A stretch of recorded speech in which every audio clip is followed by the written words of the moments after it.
El ahorrador de electricidad estaminal es el único aparato del mercado comprobado que reduce el consumo de electricidad después de haberse instalado en miles de hogares en Canarias.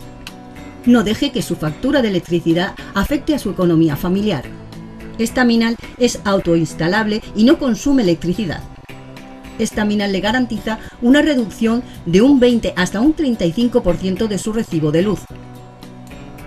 Diga basta al excesivo consumo de electricidad y llámenos ya al 928-481-249. Recuerde, puede ahorrar hasta un 35% de su factura de electricidad. Estaminal, la seguridad del ahorro.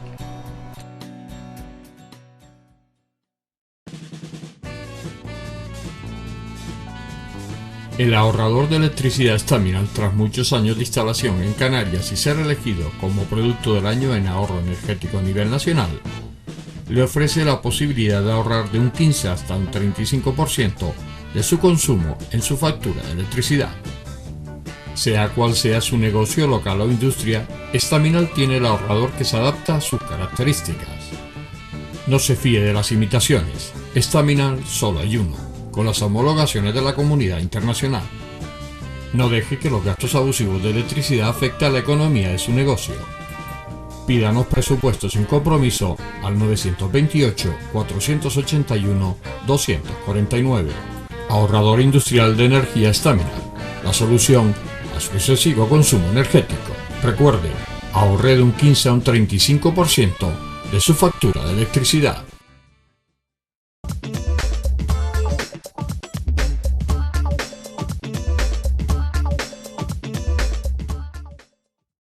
Hola, buenas noches. Empezamos aquí el enfoque. Como han visto, y siempre digo, el cartel anunciador del programa. El cartel hoy, como han visto, ponía Paco Lescano, toda una vida de cultura. ¿Qué podemos decir de Paco Lescano? Bueno, pues antes que nada presentarlo, pues está a nuestra derecha. Buenas noches, Paco. Hola, muy buenas. Muy buenas noches. Estaba Paco así como diciendo, ¿qué me va a decir este hombre? No. Hombre, ¿qué podemos decir de Paco Lescano? Paco Lescano es posiblemente en su tierra es donde menos famoso es, quiere decir, en su tierra de adopción, porque es verdad que Paco nacía en Barcelona, pero con 2 años volvió o recaló en Gran Canaria, pues su familia era canaria. Y bueno, pues digo que es menos conocido posiblemente en su propia tierra que en el resto del mundo. Paco a nivel internacional es reconocido en muchísimos países, sobre todo en Francia y en Bélgica, donde pasó gran parte de su vida, sobre todo en la época que él decide exiliarse voluntariamente. Y bueno, pues ha sido un artista multidisciplinar, porque desde la pintura, la escultura, la literatura, hasta la fabricación de inventos que hemos visto, de maquetación, yo no sé lo que ha hecho y ha creado, incluso como director de teatro, como creador de escuelas de teatro. Yo qué sé lo que ha hecho Paco, uno de los primeros escritores de ciencia ficción de este país. poeta, bueno, y ha sido copresentador durante muchísimos años del programa de esta casa de No Somos Mayores, junto con Pedro de Pablo y bueno, y después con el acompañante femenino que ha ido cambiando a través de los años. Pero Paco, ¿qué podemos decir? Bueno, pues que Paco es alguien que se merece mucho más de lo que se le ha dado, sobre todo en esta tierra.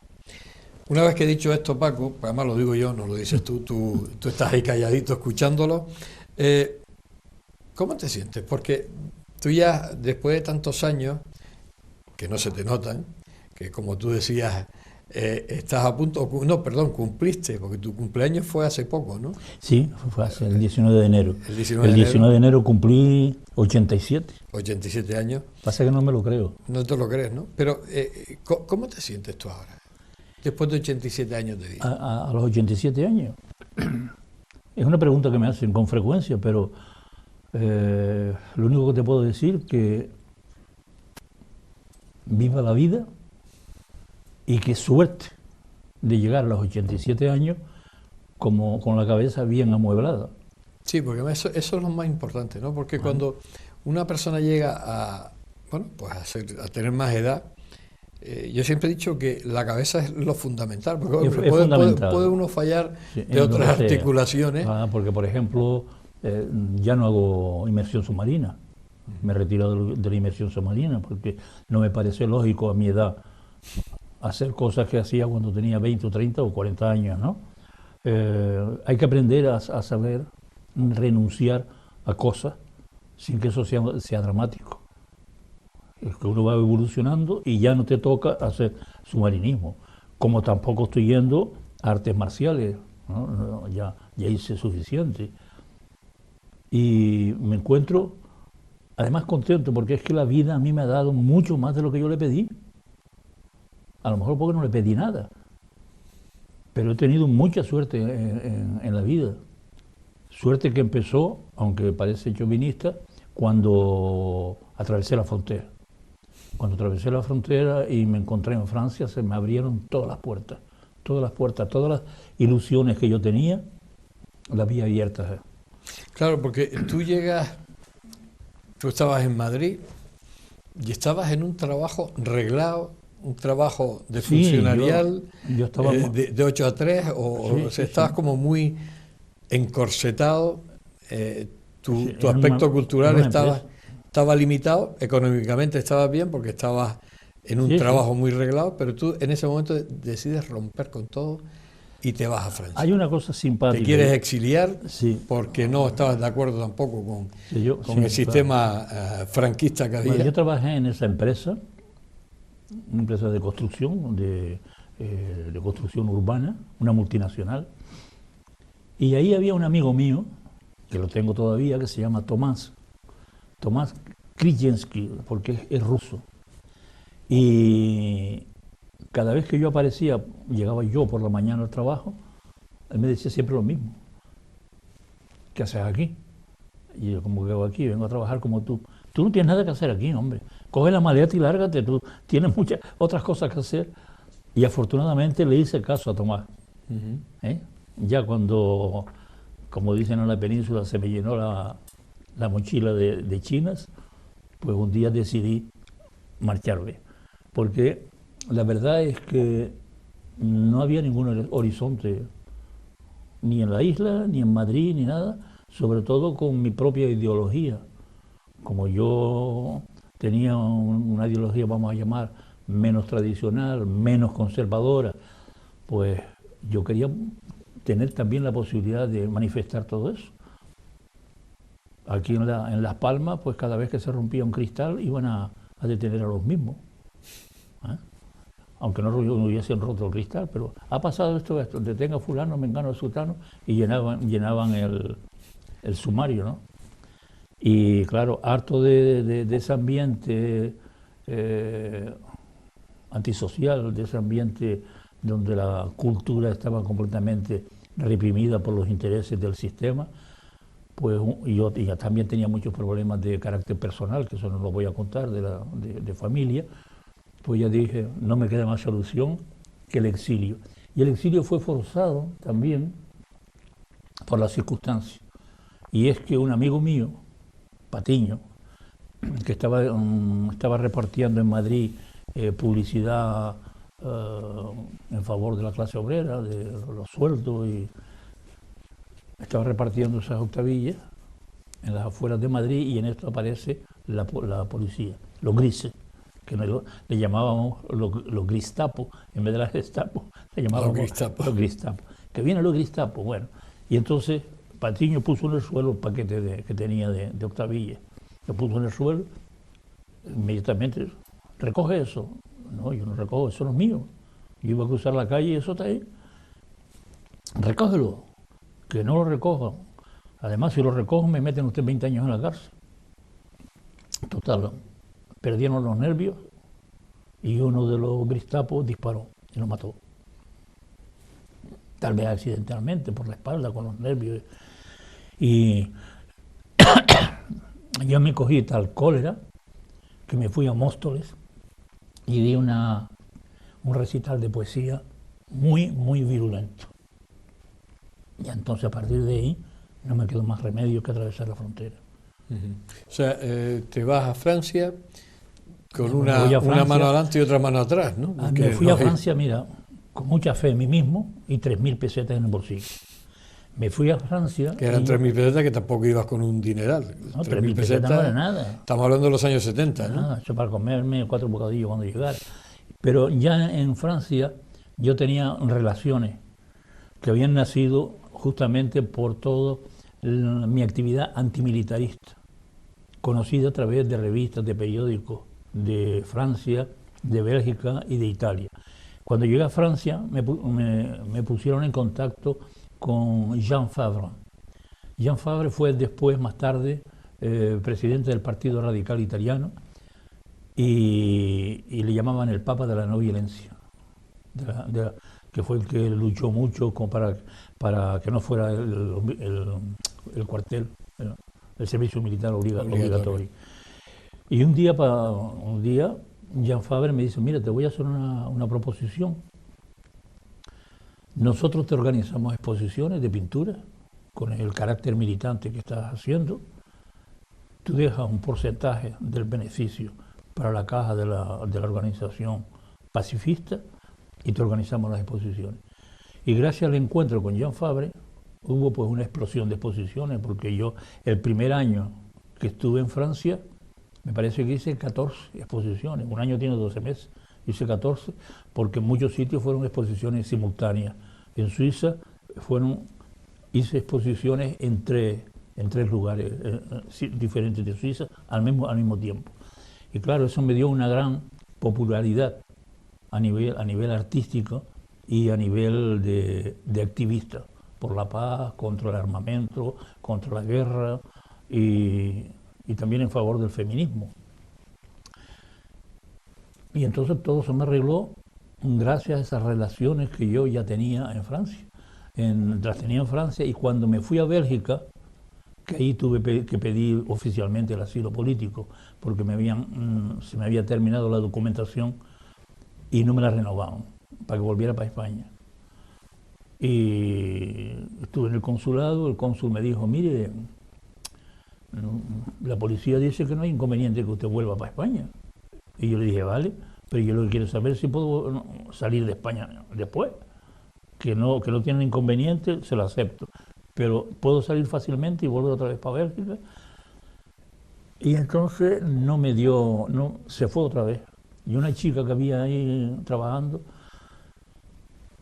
me dijo, mire, hay una orden de captura contra usted. Así que no... Y entonces Jean Favre, que estaba conmigo, me dijo, mira, vámonos a la oficina de las Naciones Unidas y pides el asilo político. Y entonces me dieron el asilo político y estuve ahí hasta la muerte de Franco. Y en el año 75, pues me dije, ¿qué hago yo? Ya se me había quedado la camisa chica, aunque parezca pedante lo que digo, ¿no? O sea, ya me voy a Las Palmas, ya no tengo el mismo campo para la pintura, no tengo tampoco el mismo campo para la literatura que había explotado en todo lo que yo escribía relacionado con la ciencia ficción. Y dije, pues mejor me quedo en Francia. Y entonces me vine para Francia y me instalé definitivamente en Francia. ¿No? Regresas luego, a Canarias en los años 80, ¿no? Regresas a Canarias en los años 80. ¿Cómo? Que vuelves a Canarias en los años 80. Volví a Canarias sobre los años 80, 86, sí. Pero fíjate qué cosa curiosa, que cuando se murió Franco, que fue el año 75, con una amiga decidimos ir de paseo a Barcelona para ver cómo estaba España. Apenas llegamos a la frontera, sale un policía de la garita de frontera, pasaporte, sí, le doy los pasaportes. Se va y veo a través de la cristalera que está mirando y remirando el pasaporte y pasaba una hoja y mirando el pasaporte.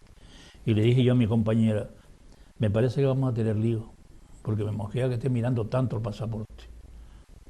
Y entonces vuelve a salir el mismo individuo, le digo, tiene se ha sacado el broche de la pistola. Sí, le digo, sí, la tenía antes abrochada, ahora la tiene desabrochada. Entonces viene por aquí, le digo, ¿pasa algo? ¿Hay algún problema? Le digo, sí, hay un problema, baje. Apenas entro en la garita, me dice que levante el brazo. Levanta los brazos. Digo, ¿usted está seguro que eso soy yo? Dice, ¿usted no es Francisco Lescano? Sí, pues hay una orden de captura. Y en esto llega un jeep con varios soldados armados, me ponen las esposas y me meten en el jeep. Y con el jeep me llevan, no sé dónde, y cogí varios pasillos, pero me metieron en una oficina que me puso nervioso el hecho de que pusieron la radio a toda potencia. Y yo me acuerdo que en Las Palmas la radio era para zurrar, ¿no? Entra otro policía y me dice, mire, quítese los zapatos, ¿vale? El cinturón, ¿qué lleva en la maleta? Lleva un maletín. ¿Qué lleva en el maletín? Digo, unos calzoncillos, la ropa mía, normal. Ábrela. No, está abierto. Y entonces la abrió. Y no sé si por perro viejo, yo había puesto encima de las camisas un periódico donde ponía en grandes títulos Francisco Lescano invitado a la conferencia internacional por el desarme en el Palacio de las Naciones Unidas, Ginebra, Suiza. Y cuando vio eso se hizo así un reculo. Y entonces yo le dije, mire, ¿por qué no llama a Madrid? A lo mejor estamos cometiendo un error. Y se fue. Y al rato viene y dice, ¿se puede usted marchar? Y digo, bueno, ¿pero qué ha pasado? No se puede marchar, pero dígamelo porque me pegan un susto de muerte, que el chico que está ahí con la ametralladora me dijo que no me moviera, que le habían dicho que si me movía que tirara. Me dice, bueno, lo que ha pasado es que se había quedado la ficha en... No lo habían eliminado. Sí, pero menudo susto, ¿no? Y bueno, y todo terminó bien. Y luego, claro, también en todos esos viajes que he hecho por Europa, he tenido la suerte de conocer a gente muy, muy importante con las que he aprendido muchas cosas. Vamos a hacer un alto, Paco, porque bueno, el tiempo no lo indica de realización. Estamos hablando con Paco Lescano, estamos hablando de su vida dedicada a la cultura, toda una vida dedicada a hacer lo que él realmente quería. Volvemos enseguida.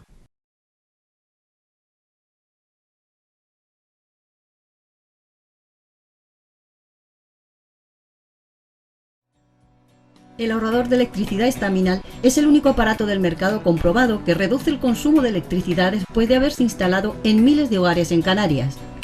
No deje que su factura de electricidad afecte a su economía familiar.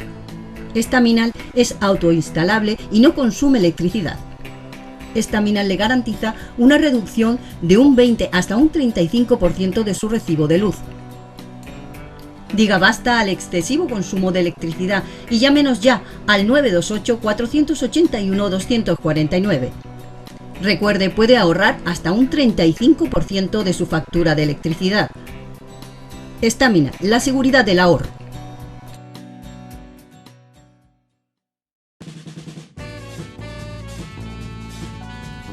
El ahorrador de electricidad Estaminal, tras muchos años de instalación en Canarias y ser elegido como producto del año en ahorro energético a nivel nacional, le ofrece la posibilidad de ahorrar de un 15 hasta un 35% de su consumo en su factura de electricidad.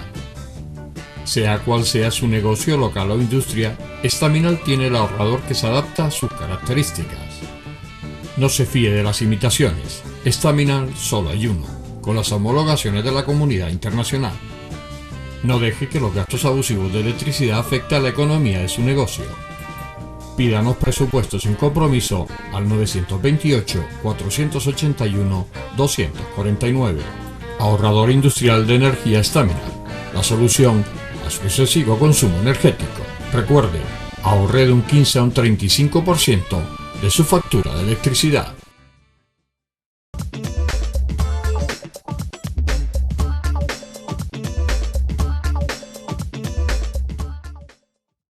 Seguimos aquí en este especial del enfoque dedicado a Paco Lescano, una persona que, bueno, como nos estaba comentando, si algo tiene, dinero a lo mejor no, pero relaciones en el mundo, ese es su capital, el capital humano que él ha conseguido y ha cosechado a través de todos estos años. Él puede ir a Rusia y va invitado a una casa y está allí, o sea, el costo del viaje, lo que es el transporte, pero no tiene problema de estar en Bélgica, en Francia, en Italia, en Rusia, en cualquier país, porque tiene amistades, tiene esas personas que tienen esa relación con él y que le ha permitido tener ese capital humano, que es más importante y en estos tiempos lo vemos más que el propio dinero. Dinero, bueno, podríamos hablar largo y tendido sobre lo que significa en este mundo de hoy, en esta sociedad de hoy, pero la relación humana, el tener tantas relaciones a lo largo del mundo, le ha permitido viajar por todo el mundo. Y bueno, él se siente feliz, esos 87 años que de ese caminar y de ese crear que ha tenido, yo creo que es importantísimo. Y sobre todo porque te hablaba de las relaciones, tú relaciones has tenido por todo el mundo que incluso te ha permitido viajar por... Relaciones... Pues mira, Adolfo Pérez Esquivel, el premio Nobel de la Paz, ha vivido en mi casa. Sean Mabray tuvo un premio Nobel de la Paz, también tuve relación con él. Armand Gatti, delegado de la cultura francesa, uno de los grandes del teatro, del teatro y de la literatura francesa. Y después a ti te ha permitido viajar. Te ha permitido viajar a muchos sitios y has ido... Claro, por todas las relaciones también, unas veces por invitación, otras veces porque me organizaban algo. Por ejemplo, este señor, Armand Gatti, que le llamaban también el Dante, curiosamente en una reunión, en un encuentro, porque había una exposición de arte vudú, ¿no? Y este señor daba una conferencia. Y yo quería hablar con él porque alguien me había dicho, yo creo que te interesa hablar con este hombre. Pero claro, cuando entré en la sala de exposición, inauguración, aquello estaba lleno de gente. Y de repente, él que no me conocía, yo tampoco, pero de repente me miró. Y al mirarme, yo me acerqué. Y le dije, mire, tengo la impresión de que podremos hacer alguna cosa juntos. Y él me dice, yo también lo creo. Y al poco tiempo... él me mandó una nota, ya que nos hemos reconocido entre la multitud, no nos olvidemos. Y fui a visitarlo y entonces él me organizó una superba exposición de pintura y de escultura y realizó un cortometraje para el Ministerio de la Cultura sobre mi trabajo. Y luego más tarde con él también hice teatro, con un grupo de teatro y con él. Lo que quiere decir que cada relación me abrió unas puertas enormes. Claro. Y te ha permitido viajar por todo el mundo, ¿no? Eso me permitió, pues mira, estar por Bélgica, Alemania, Italia, Suiza, Inglaterra, etcétera, etcétera. Y luego estar, como tú hablabas antes, primero mi estado de espíritu, porque tú dices que yo nací en Barcelona, como podía haber nacido en China. Nací en Barcelona y no me siento ni catalán ni catalanista. Me siento pues un habitante del planeta Tierra, y en mi actitud de espíritu viajando era siempre eso. Yo era de donde estaba, o Si estaba en Bélgica, yo me comportaba como los belgas. Si estaba en Francia, respetaba y me comportaba como los franceses. Y eso es lo que me ha ayudado a tener puertas abiertas en todos sitios y exposiciones y conocer gente y tener una vida llena de aprendizaje sobre todo. Tu idealismo, tus ideas vanguardistas, poco convencionales de aquella época, las has seguido manteniendo hoy, con 87 años. ¿Tienes las mismas ideas y sigues manteniendo tu...? Mi actitud siempre ha sido una actitud humanista. Yo no he sido nunca ni de izquierda, ni de derecha, ni del centro. He sido una actitud humanista. Yo he respetado a la derecha, y yo he respetado a la izquierda, yo he respetado a los anarquistas, yo he respetado a todos. Pero si la derecha cometía unos errores, yo era el primero en atacarlos, en meterme con la derecha. Y si eran los de izquierda, yo era el primero en atacarlos y meterme con ellos. Porque una cosa que ahora mismo tenemos una, como dicen en Sudamérica, carajera entre los políticos, que es increíble, ¿no? Me da hasta vergüenza ajena la falta de madurez que tienen y se les ve claro la carrera para tener el poder y cómo se han vuelto todos unos deslenguados, como niños malcriados, parecen niños maleducados, que se permiten en un parlamento tratar de asesinar a uno, tanto unos como otros. O sea, no estoy diciendo porque yo no defino nunca los buenos están todos a la derecha, los malos están todos a la izquierda, o a la inversa, ¿no? No están todos los buenos en un sitio. Nuestros problemas son comunes y eso los partidos todavía no se quieren dar cuenta, que los problemas son comunes y que en un parlamento lo que tienen que hablar siempre son de esos problemas comunes, no de y tú más que yo, y tú robaste más que yo, y tú has hecho menos que yo. No, ¿y dónde está la cultura? ¿Dónde está la seguridad social? ¿Dónde está la educación? Etcétera, etcétera, ¿no? Bueno, pues mi actitud de espíritu ha sido siempre en intentar analizar, respetar y ser honesto en cada momento de mi vida. Aquí en Canarias, que no ha sido reconocido nunca tu labor cultural ni tu labor artística, como debería haberse reconocido. Tú aquí has vivido un poco, te han tenido siempre a la sombra de tu hermano Pedro. Es lógico. Porque Pedro Lescano aquí era una institución, y tú te fuiste, fuiste en su momento, hiciste tu vida artística en Francia y en Bélgica y en Europa, pero aquí la gente ha seguido llamándote el hermano de Pedro Lescano. Siempre, claro. Es que además es lógico porque el árbol grande ha sido mi hermano. Claro. Y quieras que no, y con orgullo lo Pero digo. ¿eso nunca te ha frustrado? No, porque cada uno es como es.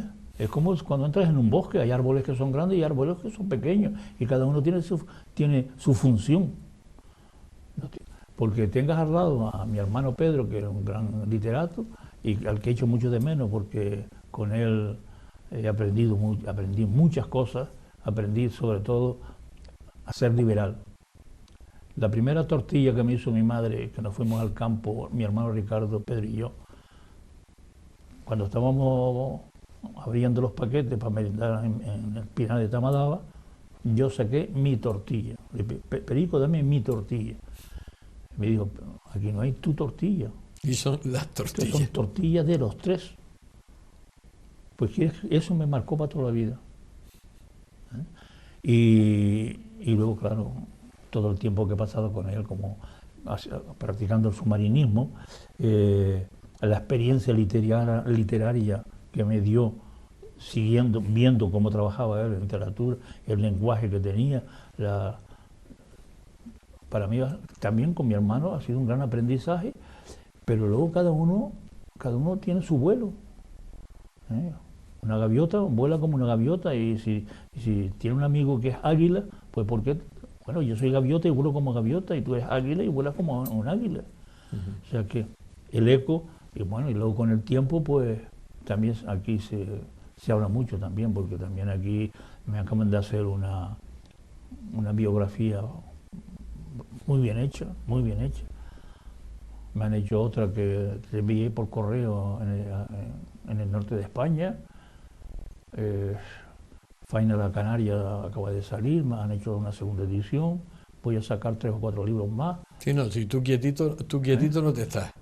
Que tú quietito no te estás. Es que no sé. Exactamente. No sé, yo estoy continuamente en actividad, actividad, pero sin ansiedad. Claro. Que es como tiene que ser. Como yo le digo a los amigos, el caracol llega siempre donde quiera. Tú ves un caracol ahí en la esquina, te vas a beber agua y cuando vienes dices, ¿dónde está el caracol? Ya está en el techo, ¿no? Tu hermano Pedro, y porque quiero hacerte la pregunta, tu hermano Pedro era independentista de ideas, la independencia de Canarias la veía él. ¿Cómo la ves Más tú? con un sentido romántico que real. ¿Pero cómo la ves tú? ¿Cómo? ¿Cómo ves tú la independencia de Canarias? ¿También utópica? Yo la veo muy utópica, porque yo creo que ahora no hay que estar pensando en independentismo, hay que estar pensando en unión. Que más tarde, a través de propuestas al Parlamento, se hace una propuesta seria, se podría llegar a un autónomo. Claro, porque precisamente Canarias fue una colonia que el reino castellano en 1400 y poco fue la primera colonia que cogió, después pasó por todo el resto. Vinieron los franceses, vinieron los portugueses. Sí, pero los demás hubo mucho intercambio comercial con los canarios, pero bueno, los que metieron los ejércitos aquí, y bueno, fue una colonia en su momento a 3.000 kilómetros, a 3.000 kilómetros, y después siguieron otras colonias como Cuba, toda Sudamérica y Centroamérica, pero bueno, se quedó ahí, todas las demás se descolonizaron y la primera colonia que había cogido el reino castellano quedó. O sea que hay argumentos para la gente cuando habla de independentismo, lo digo porque lo hemos traído aquí en algún programa, hay unos argumentos a lo mejor más claros que otros. Lo que hay que buscar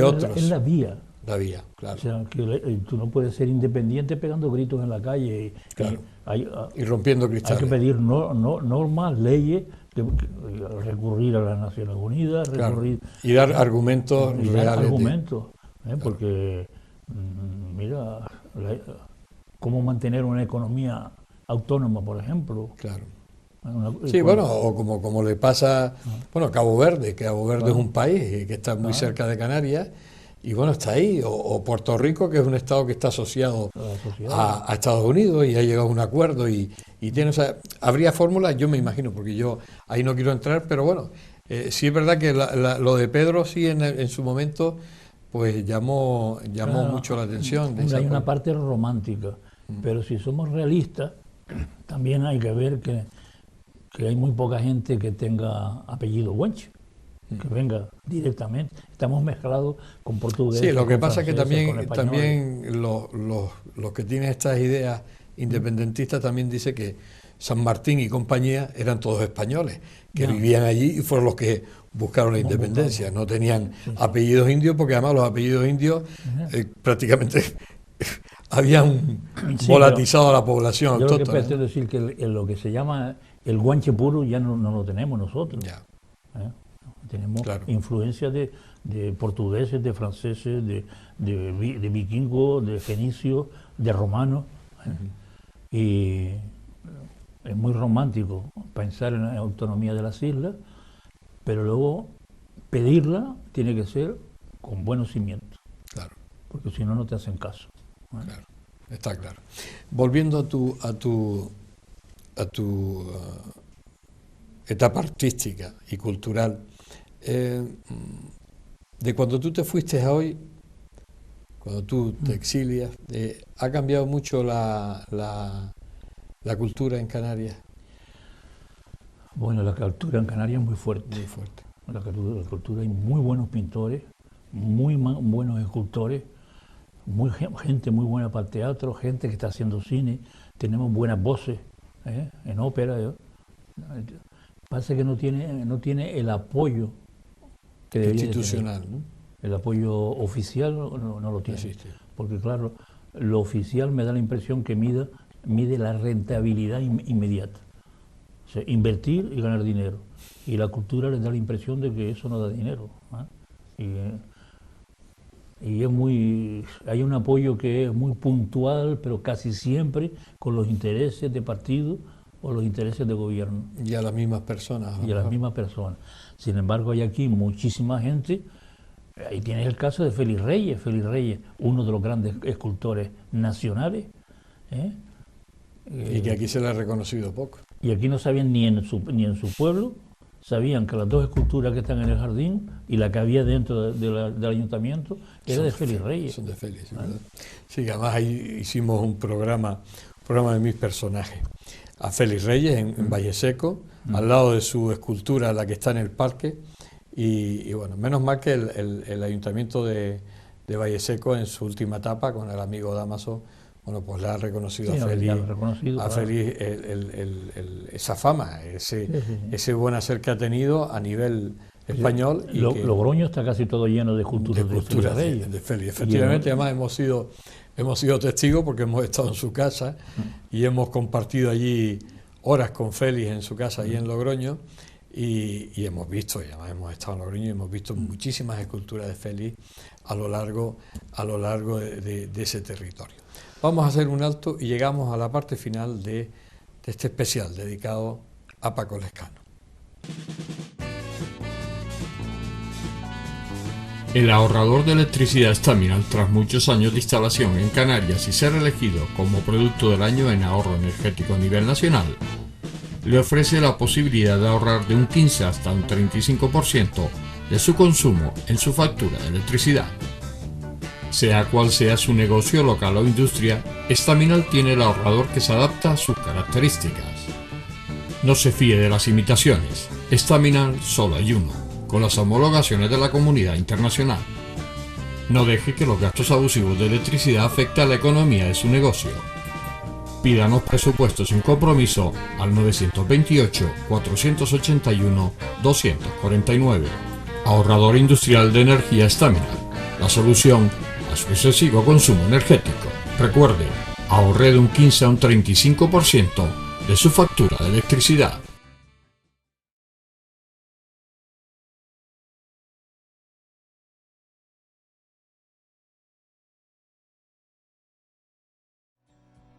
El ahorrador de electricidad Staminal es el único aparato del mercado comprobado que reduce el consumo de electricidad después de haberse instalado en miles de hogares en Canarias. No deje que su factura de electricidad afecte a su economía familiar. Staminal es autoinstalable y no consume electricidad. Staminal le garantiza una reducción de un 20 hasta un 35% de su recibo de luz. Diga basta al excesivo consumo de electricidad y llámenos ya al 928-481-249. Recuerde, puede ahorrar hasta un 35% de su factura de electricidad. Staminal, la seguridad del ahorro.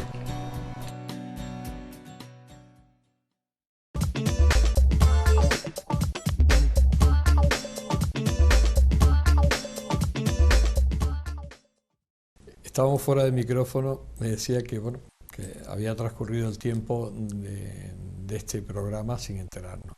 Le decía que la veteranía televisiva que tenía Paco sonreía, y es verdad, Paco lleva con nosotros, pues, no quiero ser exagerado, pero más de 14, 15 años, no, más, sí, casi, desde que entró por esta casa y bueno, de aquí no lo hemos dejado salir nunca, sigue estando en la actualidad, en el programa No Somos Mayores, con su sección La Cámara de Bolsillo de Paco Lescano, y él sigue, bueno, pues también tenemos La Tabaiba y el Verol, que la estamos reponiendo, esa serie que hizo sobre los poetas en Gran Canaria, y bueno, Paco, televisivamente hablando, también tiene su experiencia, y incluso esa sección que hace de La Cámara de Bolsillo de Paco Lescano, él prepara esos programas, esa sección, esos vídeos, que los edita, los dobla, les pone voz, le hace toda clase de inventos,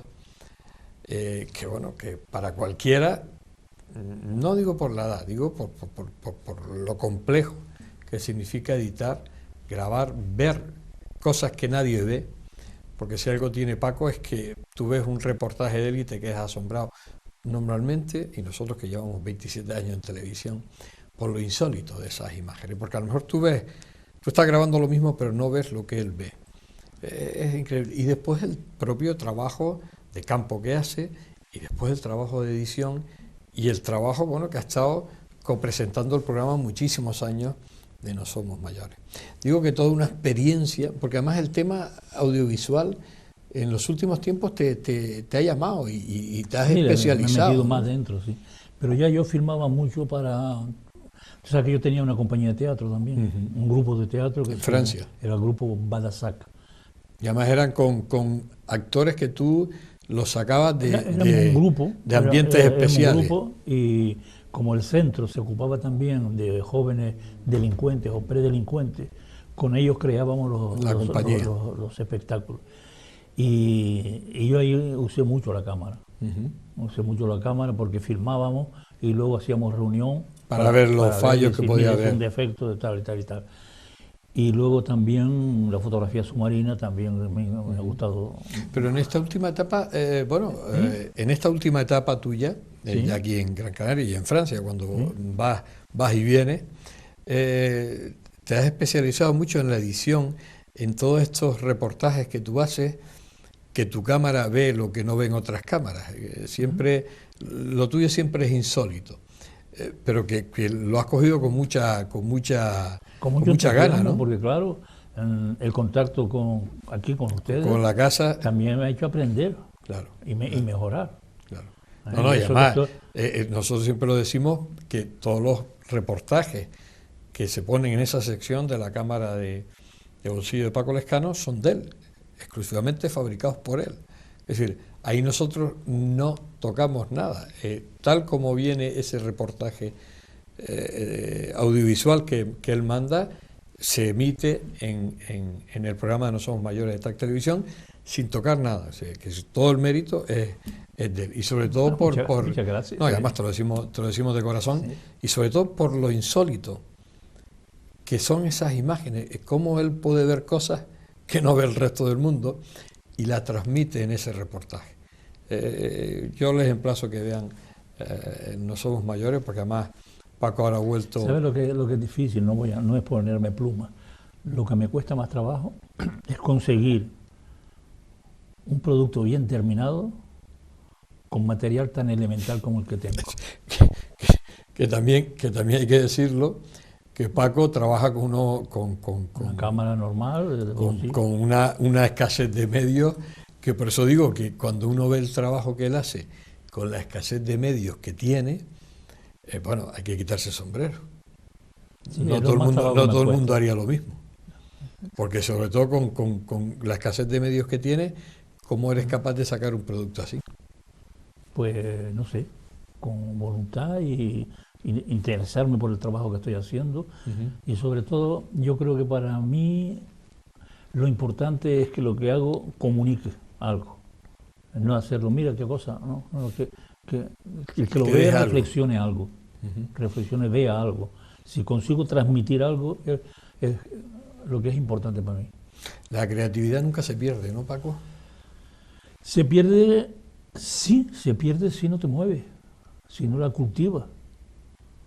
Eso es como montar en bicicleta. Mientras más dejas de montar y ya no sabes después, claro. Y porque la creatividad y la imaginación la tenía yo desde pequeño, desde muy pequeño. Cuando le contaba historias a mi madre, a veces me decía, es que tienes una facilidad para inventártelas. Y me daba mucha rabia porque lo que le estaba contando era verdad. Pero de verdad no era inventado. Había un señor que se llamaba Múrtula, que vivía al lado de mi casa en Tafira. Y un día yo le dije, mira mamá, el señor Múrtula yo era pequeño, tiene un matadero. ¿Cómo que tiene un matadero? Sí, tiene un matadero, mata vacas. Y mira, no digas esas cosas porque es un peligro. Eso no se dice así de una persona. Y a la semana o las 2 semanas, la Guardia Civil se llevó al señor Múrtula, porque efectivamente mataba clandestinamente ganado en la parte. Y tú se lo estabas diciendo de verdad porque tú lo habías visto. Claro. Yo lo había visto, lo había calado y se lo conté a mí. Y tu madre pensó que te lo estabas inventando. Y luego hay una cosa muy bonita. Mi madre murió a los 93 años. Y prácticamente al morirse, me miró y me dijo, sigue inventando. Sigue inventando. Pues he continuado inventando. Sí, además, porque sobre todo por esa facilidad que tienes porque además eres capaz de hacer muchas cosas a la vez, es decir, muchos proyectos. Sí, pero porque una cosa va con la otra. O sea, yo puedo estar pintando, o sea, puedo estar escribiendo un poema, pero las imágenes del poema se me pueden transformar en un cuadro. Las imágenes en un cuadro. O estoy escribiendo un cuento de ciencia ficción y las imágenes se convierten en ilustraciones, ¿no? ¿Qué te ha faltado por hacer dentro de la cultura que a lo mejor te has sentido frustrado? Porque tú prácticamente has hecho de casi todo en la cultura. ¿Hay algo que se te quedó ahí clavado? ¿Que me gustaría hacer? Pues te vas a reír. Me gustaría viajar en globo. Sí, que eso es lo que siempre hemos tenido, las tres cosas que uno... Pero me gustaría viajar en globo. Y estuve a punto de hacerlo con Félix Reyes, justamente. Lo que en el último minuto, cuando ya estábamos dentro, no dieron la autorización. Porque que si los vientos, que si los no sé qué. Lo que pasa es que tenían miedo a un acto terrorista o no, tenían miedo, había medidas de seguridad. Pero me gustaría viajar en globo, me gustaría, si pudiera ser astronauta, me gustaría ser, pero ya es demasiado tarde para todo eso, ¿no? Claro. Ahora me voy descargando de cosas y haciendo lo que puedo hacer. Ya no, yo te lo dije antes, no hago inmersión submarina, pero me sigo interesando por el submarinismo, no practico artes marciales. Tú sabes que yo hice aquí el primer club de artes marciales, lo hice yo en Canarias, y me nombraron delegado de la Federación Nacional de Artes Marciales. Y fundé un club que se llamaba el Fujiyama y entrenábamos detrás del trampolín de la piscina de Dorama, del Parque Dorama. De Julio Navarro. Pues yo hace ya lo menos 2 años, digamos 3, que no entreno nada de artes marciales, pero la moto, la regalé hace 2 años, porque digo, ¿qué hago yo con una moto por ahí? Ya no tiene uno los mismos reflejos a lo mejor, y entonces digo, bueno, ya no me hace falta. Tú has ido limitando lo que tú considerabas que no debes hacer. Es como una pregunta que yo me he hecho mucho y dejemos la comparación aparte, que yo me preguntaba mucho, el cóndor, que sabes que es un ave que tiene 3 metros de envergadura y vive a varios miles de metros de altura. ¿Qué le pasa al cóndor cuando se pone viejo? Se morirá de hambre porque ya no puede cazar. Y entonces yo procuro ir quitándome las cosas que me permitan seguir volando. Y tiene un vuelo más o menos estable, ¿no? Me permiten seguir volando. No puedes hacer moto, no pasa nada, regalo la moto. Se la regalé a un pobre hombre que se había divorciado y su mujer, le había tocado una mujer de las que yo llamo tigre, le había dejado en calzoncillos en la calle. Le quitó todo. Y el hombre estaba quejándose de que había conseguido por fin un trabajo, pero que llegaba siempre tarde, que lo iba a perder. Yo le dije, coge mi moto. Que la coja. Sí, cógela. Sí, pero yo no te la puedo comprar. Si es que no te la estoy vendiendo, te estoy diciendo que la coja. Pero es que me la das. Le digo, sí, te la regalo. Y está como una cabra. Total, coge la moto. Pues cogió la moto, yo me liberé de esa amenaza de peligro y él... Y si me hiciste una buena obra. Y él pues consiguió su trabajo, mantenerlo. Se nos ha acabado el programa. Pero bueno, estar hablando con Paco significa, bueno, horas y horas, y él sabe que aquí esta casa lo aprecia muchísimo en el plano personal, desde que yo lo conocí, además, hace un montón de años, en una exposición que hizo, no me acuerdo si fue en el Club Náutico, no me acuerdo, hace muchísimos años, los años 90, él estaba a caballo más en Francia que aquí, y vino a exponer y de acuerdo que le hicimos un reportaje de aquella exposición y ese fue el primer contacto que tuvimos con Paco. Después seguimos viéndonos hasta que lo enganchamos para esta casa y ya no lo hemos soltado. Pero bueno, de Paco ya digo, podríamos hablar con él, tiene esa conversación tan amena y tan distendida, y lo digo que está él delante ahí, que bueno, pueden pasar horas y horas y horas y no te cansas porque Paco puede inventar o puede dar la realidad, porque además para inventar, para crear esas historias, hay que leerle, hay que leer sus libros, te quedas anonadado. Y cuando lo escuchas, pues lo mismo, que es decir, sea inventado o sea realidad lo que él te cuenta, te manda a otro mundo y en él estás ahí y bueno, y estarías un montón de horas, muchísimas horas.